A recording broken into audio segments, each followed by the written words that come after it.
Testing, 1, 2, 3, 4. Microphone. Selector. Further used to kill me, big up man named Dogface and Panhead. Who's Panhead? Who is that? Who actually is it? Oh, sorry. Hi, my name is Kirk from Toronto, so-called Martin. Big up, Martin. My quirkiest thing, I love to play chess.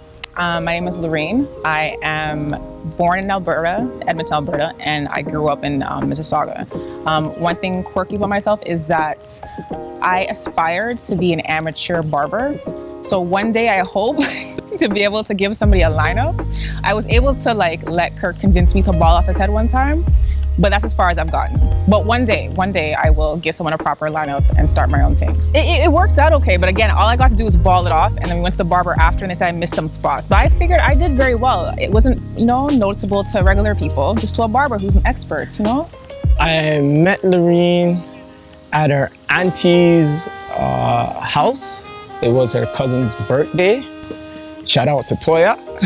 We originally met about over 6 years ago, around 6 years ago, but coincidentally, we've been missing each other, coincidentally, because we grew up in Malton. We had the same friends, which we didn't realize till we started dating, and it seemed like every event that took place, either I was leaving as he was coming or vice versa.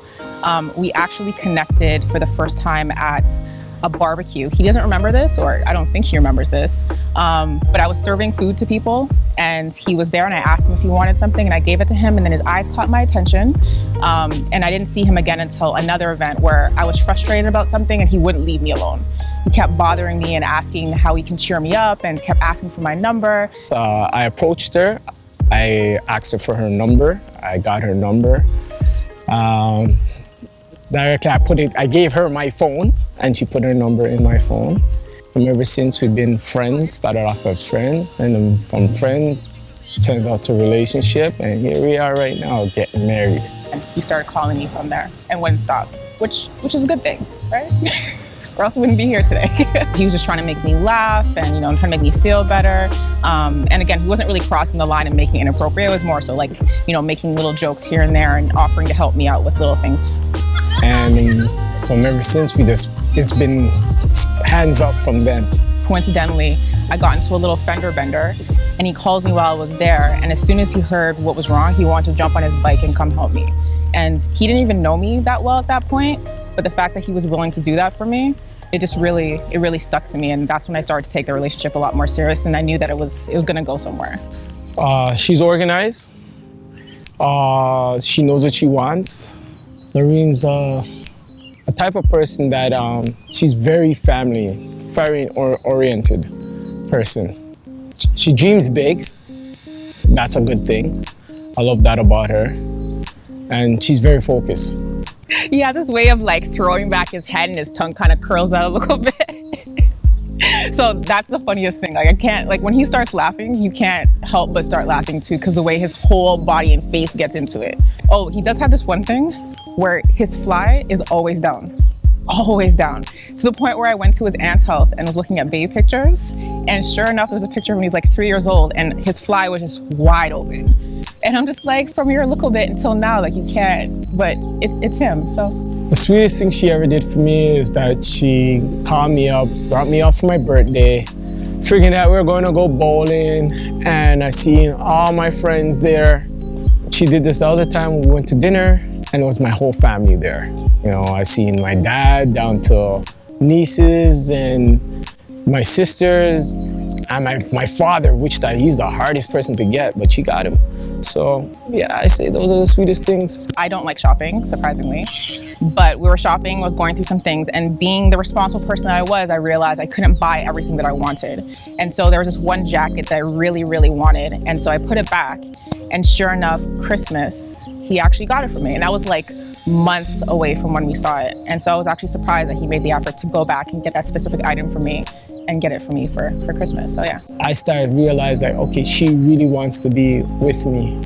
And when I also seen her with my kids, I started to realize that she wants to really take this further and that she wants to really be a part of my life. So that's when I said, okay, Laurine's the one. The day when I told myself, okay, it's time to propose to Laurine, she didn't expect it. I told her to come meet me in the kitchen. She was already in the living room. So I was at his place and I was hanging out in one room and he said he was gonna go get me a drink. So he went to get the drink and I'm sitting there and like I'm going through my iPad watching some YouTube videos and stuff. And then I was noticing this man was taking very long. So I'm like, how long does it take to pour some kind of liquid into a cup? Like, I don't know what's going on. So I'm sitting there, I'm like, Laurine, be patient. And I was wearing my shirt and I was wearing my t-shirt and it said, would you marry me? And so I was waiting for him. And then finally I'm like, you know what, I have to get up and go see what's happening because suppose he like dropped down or something. So I went in and as soon as I walked in, he like turned around and he got on one knee and he had this t-shirt that said, will you marry me? And she didn't believe it. She thought I was joking. And when she went around, she locked herself in the bathroom. I didn't notice the t-shirt for the longest time. Like I kind of was standing there staring at him, kind of like focused on why it was taking him so long to make the drink for me. And I was like looking around the kitchen to see if he was like literally blending something up or something. And then after a while, I realized, and then he got down on one knee and asked me, and I said yes. And yeah, she came out and then she said yes. So there it is right there. I kind of knew it was coming because I noticed that there was like, we went to go see my dad and I saw like this bulge in his jacket and I saw a box, but I wasn't sure because previous to this, for another special occasion, he had hidden a jewelry box under my pillow. And I opened it and thought it was a ring, but it was actually a necklace. It's actually this necklace. I didn't know how, so I said, you know what? The best way to do it is put on a t-shirt because a lot of people read people's shirts, right? so this person come up with a t-shirt and say it. And so I kind of from that point didn't want to get my hopes up. So when I saw the box in his pocket when I went to see my dad, I kind of was like, you know what? Maybe it's another bracelet or a necklace or something. So. And it's so funny because I always did tell her, say I'm gonna marry her. She didn't know when I was gonna say it. She didn't know how I was gonna say it. And I guess she thought it was like, it's never gonna happen, but surprise. I would say a bear because he's super like, if you just see him, he's doing his own thing, but once you bother someone that he really cares about, he just goes at it. Like he's very protective, he's very loyal. And so he's like a giant teddy bear. A cheetah. She's all over the place. She does this for one project, she jumps into another project, she jumps into the next project. She's just all over the place. She can't stay steady with one project because when she finished that project, she's on to the next. If you cross one of the kids or me or anybody, like it just comes out. Like sometimes someone's talking to me a way that I'm just like, you know, I'm just gonna let it go. But then he comes roaring out like, why are you talking to her like that? And just very protective. He kind of reminds me of my dad in that way. I like to say to my wife that I always have your back. I know you always have mine.